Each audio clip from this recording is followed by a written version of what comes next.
All right, so I have a bonus question for you. Oh boy.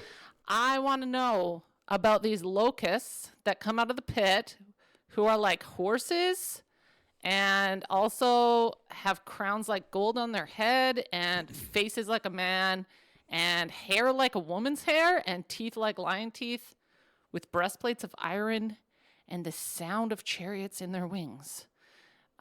With tails like scorpions who sting and hurt men for 5 months. I want to know why you don't think that these are Apache helicopters. Helicopters? Yeah, yeah. What do you think about this? Well, I don't think they're Apache helicopters because I noticed that Apache helicopters don't look like this. Number one. They don't have woman's hair? Well, and if John was seeing something in the past using whatever language he had available, this seems like a really weird description of a helicopter or any sort of vehicle. That's right? true. So, I mean, I could see him if he saw something, it'd be like, he'd think it's, some sort of crazy metal box or something like that. What about like a monster drone? What about a terrifying drone? Well, yeah, it could be some sort of weird drone that's done up to look like this. Yeah. Which I'm sure is possible in the same sense that it's possible my inside of my skull has cream cheese in it, but it's very unlikely. Okay. But what I think is, I mean, he's using language. It says, like we talked about last time, when the Bible uses figurative language, it tells you, right? So the locusts were like horses prepared for battle. Mm-hmm. So they didn't resemble a horse. They were like a horse. Right. So they had armor on. They were dressed up. What's their dressing? Well, their heads had what looked like crowns of gold. Mm-hmm. Okay, well, they weren't actually wearing crowns, but whatever the top of their head was, it looked like a crown. So some sort of spiky whatever.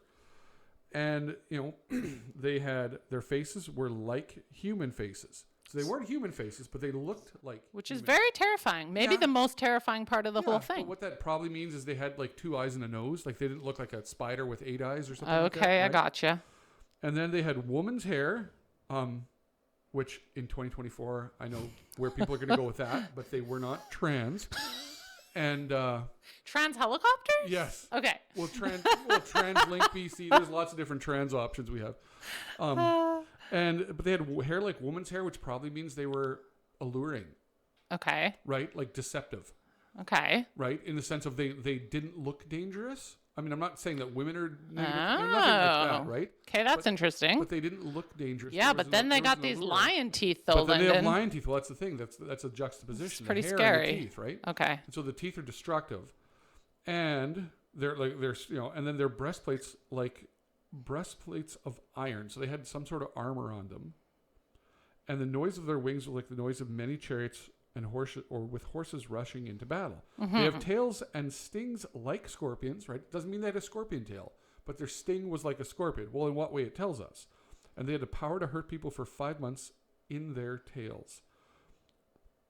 And so they had the ability to cause people to be injured for 5 months, whatever that is. Yeah. So it seems to me that these are demonic creatures. Demonic creatures that are scary and yet alluring in some way, that are powerful and deceptive, and they come and injure people. Mm-hmm. Right? Yeah, I think people like to think of they're like, well, John couldn't understand what he was seeing, and what he was seeing is future technology, and so he had to explain it like this. But it's like, but these things come out of the pit. Well, they come out of the pit, and what's that pit? That's a separate question. We can do that as another bonus if you want to. Sure. and they were told in verse 4, they're told not to harm the grass of the earth or green plants or trees, but only people who do not have the seal of God on their foreheads. So they can follow instructions. They follow instructions, and they're not allowed to touch Christians. Right. Okay. And then what do? They were allowed to, they were allowed to torment them for 5 months, but not kill them. And the torment was like the torment of a scorpion. Okay. Okay. And it says, and in those days, people will seek death and not find it.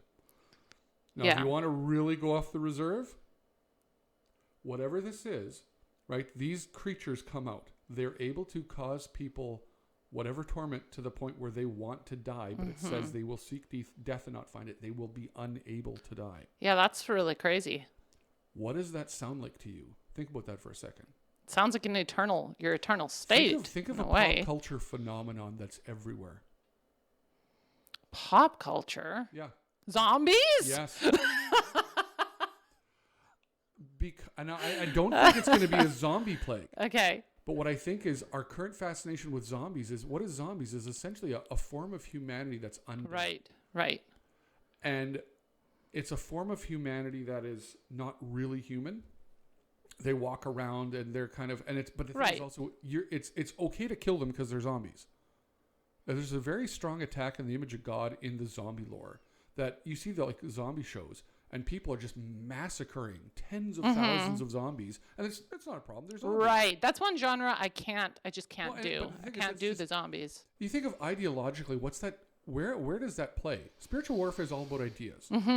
Part of the spiritual warfare now, especially for the end times, is setting up ideas for the end.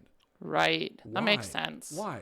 Well, because one of the things. I mean, we can get into other stuff. Like I had to talk with a friend about AI. Why is AI a big deal? Well, because you can make anything now.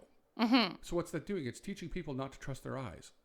True. Right? Yeah, that's a good point. So years from now, if all of a sudden I can go on an app, I can make whatever, I can make a Hollywood quality film that with CGI, it's not CGI, it's AI, but it looks convincing. It's photorealistic.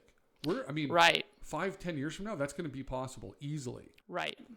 Then what happens is you have all these crazy videos on TikTok and YouTube and whatever. There'll be probably a new service that we haven't even had yet. And everyone's going to see all this crazy stuff and they're not going to believe their eyes. They don't believe it till it comes to their own doorstep, basically. Right now, what it is, well, show me video.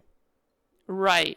That's proof. Like, unless I see it. In the future, if that's gone, all of a sudden, what do we believe? And then what's happening during the tribulation? You have angels flying over giving the gospel. You have the 2 witnesses going around preaching everywhere and burning people with fire. Right. People are going to see that on their devices and say, well, it's just AI. Right. It's not real. Yeah. The True. judgment's not really happening. Yeah. I'm going to bring this AI question up later when we talk about the beast, by the way. Yeah. So just hold your horses. Okay. Or my horse-like locusts. Yes. And so the thing is, I think what it is it's going to be something that is like-ish zombieism. Interesting. That people will want to die. They can't. What does that look like? I have no idea. I mean, God can do anything, right? Course. So, yeah. But it's going to be something, and then people are going to see that, and they're going to think it's zombie-ish and just dismiss it. Okay. Because what's the point? Well, the point's judgment. What's the implicit point of judgment is to repent. Right. God, in other words, God is doing something significant, and look at this. This is unbelievable. This has never happened before. But what do you do with a population of people who are like, I've seen this all the time? Right. Yeah. This is just zombies. Well, it's not zombies. It's different. It's very different. But they'll just chalk it up as that. And I think it's like they won't believe it until it comes to their own house. Right. And now but then it's too late. It's too late. Yeah, totally. That's terrifying. Yeah. And the thing is, and what's the limiting factor? Because this is why it's spiritual warfare. What's the limiting factor of whether these can attack you or not? Whether you're a Christian. Whether you're a Christian, whether you have the mark of the Lord on your head. Yeah. Right? And there's the mark. All the Christians in Revelation have the mark of God. And the plagues don't touch them. The locusts don't touch them. Right. Right? Yeah. And so what is the concern spiritually? Whether or not you have the mark of the Lord or the mark of the beast. Yeah. Mark of the beast is essentially you're not a Christian. You're part of the system, whatever the religious system is at that time. But if you're a Christian, you're marked by God. You're set aside and they can't touch you. And that's all that matters. That's it. Yeah, that makes perfect sense. I mean, I've always thought the straightforward, once again, kind of seems to make the most sense. Mm-hmm. It seems like they're demonic creatures. Obviously, there's lots of room for interpretive disagreement because it's a very interesting passage. Of course. But generally speaking, if the limiting factor is that you're a Christian or not, what's Satan's concern? You not being a Christian. Mm-hmm. That's it. Yeah. And then whatever this happens, people aren't going to believe it. They're not going to turn and repent. And I suspect because of our current cultural conditioning to see this sort of thing that's fictitious. But when something similar, at least, appears in reality, people will say, no, I've seen this for years. Right. This is all fake. Right. Okay. Well, that's very interesting. Thank you, Lyndon. Crazy idea, but hey, it's mine and I'll defend it. All right. Thanks so much. You're welcome.